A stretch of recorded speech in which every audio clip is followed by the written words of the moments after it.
हाय बच्चों, मैं दीपक कुमार, आपका दोस्त, आपका भाई, हमारे चैनल 10वीं दीपक सर में आपका स्वागत है। आज के इस क्लास में हम लोग पढ़ेंगे उपसर्ग। क्या पढ़ेंगे? उपसर्ग। उपसर्ग को बहुत ही आसान भाषा में समझने की कोशिश करेंगे। यह video 8th class, 10th class, 12th class अर्थात जितने भी क्लास में उपसर्ग से क्वेश्चन आती है ना, उन सभी को हम लोग आज जो है आसानी से समझेंगे, बहुत ही आसान भाषा में समझेंगे। अगर आप इस वीडियो को लास्ट तक देख लीजिएगा तो आपको कभी भी उपसर्ग से एक भी क्वेश्चन आपसे छूटने वाला नहीं है। चलिए देखते हैं, स्टार्ट करते हैं। चलिए पहले बात समझिए कि उपसर्ग है क्या, है ना। उपसर्ग किसे कहते हैं? जो बच्चा शब्द के पहले लगता है उसे हम लोग उपसर्ग कहते हैं। जो शब्द के पहले लगता है उसे हम लोग क्या कहते हैं? उपसर्ग कहते हैं। जैसे यहाँ देखिए, आप यहाँ देखिए, ये प्रहार है ना। पूरा शब्द क्या बच्चा? पूरा शब्द है प्रहार। पूरा शब्द क्या है ना? प्रहार। शब्द के पहले क्या लगा? प्र लगा ना। ये प्र ही क्या हो गया बच्चा? उपसर्ग कहलाया। क्या कहलाया? उपसर्ग। अगर बोले उपहार है ना, हार बोलिएगा तो पहला शब्द क्या रहा? उप ही क्या हो गया बच्चा? उपसर्ग हो गया। कहने का तात्पर्य हुआ बच्चा, जो किसी शब्द के पहले लगता है उसे उपसर्ग कहते हैं। क्या कहते हैं? उपसर्ग। अर्थात ये क्या है आपका? ये आपका उपसर्ग है। ठीक है। देखिए बच्चा, उपसर्ग मुख्यतः आपके 3 प्रकार के होते हैं। कितने प्रकार के होते हैं? 3 प्रकार के होते हैं। हिंदी के उपसर्ग होते हैं, संस्कृत के उपसर्ग होते हैं तथा उर्दू के उपसर्ग होते हैं। इनमें से जो आपके एग्जाम में ज़्यादातर पूछा जाता है वो हिंदी के उपसर्ग, और सबसे ज़्यादा पूछा जाता है संस्कृत के उपसर्ग। आज के इस क्लास में हम लोग इन दोनों उपसर्ग को काफ़ी अच्छे से समझेंगे ताकि आपके एग्जाम में एक भी क्वेश्चन उपसर्ग से ना बच पाए। चलिए देखते हैं। हम लोग देखे थे उपसर्ग क्या है। जो किसी शब्द के पहले लगता है बच्चा उसे उपसर्ग कहते हैं। देखिए इतनी छोटी सी बात है, अगर आप इस परिभाषा को अगर समझ लेते हैं तो आपको उपसर्ग आसानी से बना लीजिएगा, कोई दिक्कत नहीं। लेकिन आपको भाषा समझना होगा। उपसर्ग क्या है बच्चा? जो किसी शब्द के पहले लगता है। तो आज हम लोग उसी उपसर्ग को एग्जाम्पल के माध्यम से काफ़ी आसान तरीक़ा से समझने वाले हैं। देखिए बहुत मज़ा आएगा आपको बहुत इजी लगेगा, बहुत ही आसान लगेगा हाँ सर अच्छे से बताएं। चल देखिए, यहाँ देखिए, यहाँ लिखा है आज जन्म में कौन सा उपसर्ग है? आपको क्या पता बच्चे? उपसर्ग क्या है? परिभाषा याद रख लीजिए। जो किसी शब्द के पहले लगता है ना। क्या लगता है बच्चा? पहले। आज जन्म में कौन सा उपसर्ग है? आप पढ़िए, आज जन्म में कौन सा उपसर्ग है? आज जन्म बोलिए तो आज जन्म, बोलिए तो आज जन्म। आज जन्म जब आप बोल रहे हैं तो पहला आपका क्या? आ। क्या आ रहा बच्चा? आ रहा ना। तो बताइए तो आज जन्म में कौन सा उपसर्ग होगा? बिल्कुल आएगा सर आ। क्या आएगा? आ। ठीक है, कितना आसान है। अब देखिए बच्चा, अधिकार है ना। अधिकार में कौन सा उपसर्ग है? अधिकार को आप बोलिए, अधिकार को आप बोलिएगा तो उसमें 2 शब्द जुड़ा है अधिकार से।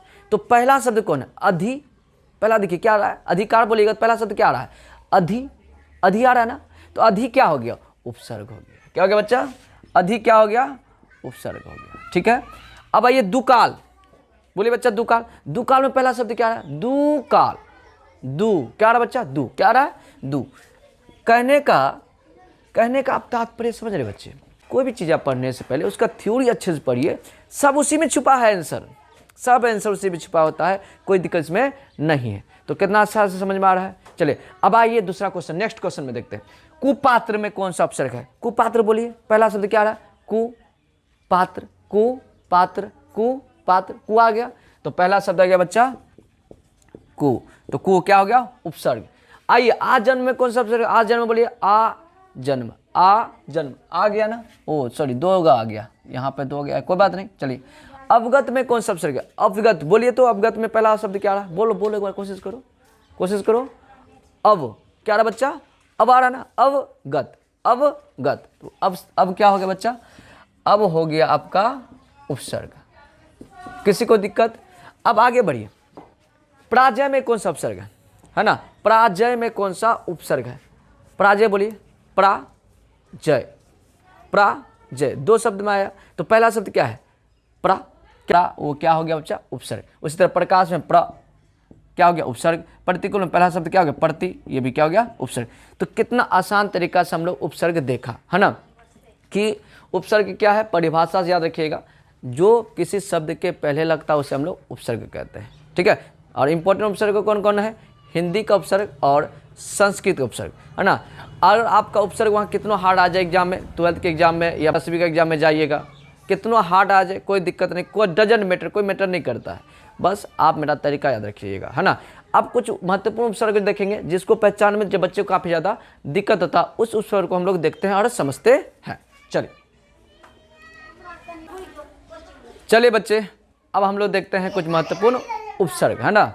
यह उपसर्ग को पहचानने थोड़ा सा दिक्कत होगा, बट जो हम तरीका अभी बताएंगे अगर वो तरीका अपना लेते हैं तो आपको यह उपसर्ग भी जैसे आपने इससे पिछले वाला उपसर्ग को बनाया उसी तरह बना सकते हैं। चलिए देखते हैं हम लोग कैसे बनेगा। देखिए यहाँ पे है बच्चा अत्यानंद, अत्याचार, अत्युक्ति, अत्युक्त, है ना।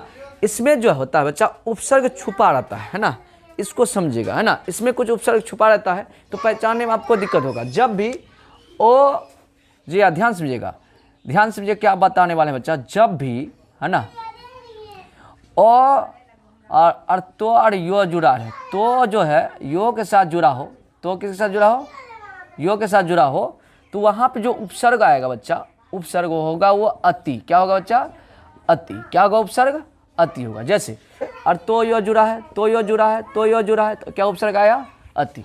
कोई दिक्कत इसमें, पहचान आसान हो गया। ओ और आधा तो यो के साथ जुड़ा हो तो उपसर्ग क्या हो जाएगा, अति हो जाएगा, ठीक है। आगे बढ़ते हम लोग। यहाँ पे देखिए अध्यात्मक अध्यक्ष, अब यहाँ पे गौर से समझिएगा, ओ, है ना, और धो किसके साथ जुड़ा है, आधा धो और यो के साथ जुड़ा है ना। यहाँ पर आधा धो यो से जुड़ा है, यहाँ पे आधा धो यो के साथ जुड़ा है। जब भी ऐसा रहे तो उस कंडीशन में उपसर्ग क्या हो जाए बच्चा, है ना, अधि हो जाएगा। क्या हो जाएगा, अधि। तो समझ में बात को कि अगर धो आधा धो यो के साथ जुड़ा, आधा धो यो के साथ जुड़ा हो, आधा धो यो के साथ जुड़ा हो तो हो गया अधि, आधा तो यो के साथ जुड़ा हो तो हो जाएगा अति, है ना। अब देखो यहाँ पे आइए, दुर्दशा, क्या लिखा है, दुर्दशा, इसको समझिए। दुर्दशा को अगर पढ़ते हैं और दुर्गुण को पढ़ते हैं तो इसमें एक उपसर्ग आपका छुपा है दूर, क्या छुपा है बच्चा, दूर, दूर उपसर्ग आपका इसमें छुपा है। कौन उपसर्ग छुपा है, दूर। अब आइए संकल्प, सम्मुख और सम्मेलन, संकल्प, सम्मुख और सम्मेलन, इसको समझिए। इसमें बच्चा एक जो उपसर्ग छुपा है ना, सम छुपा है, क्या छुपा है, सम, अर्थात स्व, देखिए यहाँ पे मोह है, स्व यहाँ पे मोह है, और स्व अनुस्वार जब भी रहे, स्व पे अनुस्वार है, स्व पे क्या रहे बच्चा, अनुस्वार, तो यहाँ पर भी सम उपसर्ग रहेगा, है ना। और बाकी यहाँ से तो आराम देख सकते हैं स्व और मोह के साथ जुड़ा है, ये भी स्व देखो किसके साथ जुड़ा है, मोह के साथ, ये अर्थात यहाँ उपसर्ग क्या हो जाएगा, सम हो जाएगा, क्या हो जाएगा, सम। तो इस तरह जो कुछ महत्वपूर्ण आपके जो है कि उपसर्ग थे उनको हमने यहाँ पे चर्चा की। आपने देखा कि अगर तो यो के साथ जुड़ा हो तो हो जाएगा अति, और आगे और है तो आगे क्या रहना बच्चा, और रहना चाहिए। फिर और है आगे, अगर धो यो के साथ जुड़ा रहे तो हो जाएगा अधि, क्या हो जाएगा, अधि। इस तरह उपसर्ग हो गया। और आगे देखिए यहाँ पे दुर्दशा, यहाँ पे ये रो है, क्या ये क्या बच्चा, रो है कि न रहे, रो। संकल्प, इसमें मोह, सम, है ना। इस तरह का आप अच्छे से समझ सकते हैं और बता सकते हैं। देखिए बच्चे, इस वीडियो को देखने के बाद आप ऑब्जेक्टिव का किसी भी बुक को निकाल कर, है ना, उपसर्ग का सेट लगाइएगा, हमें पूरा विश्वास है आपका पूरा सही होगा। बाकी हम इसके बाद वाले के वीडियो जो छोड़ेंगे उसमें ऑब्जेक्टिव दिया जाएगा उपसर्ग का, उसमें आपको महत्वपूर्ण 10 से 15 ऑब्जेक्टिव मिलेगा, उसमें से आप सेट लगा के देखिएगा आपका कितना सही हुआ, जितना सही होगा हमको अवश्य ही बताइएगा। चलिए, वीडियो कैसा लगा हमें अवश्य ही कमेंट करके बताइएगा, लाइक तथा शेयर करिएगा। धन्यवाद, जय हिंद, जय भारत।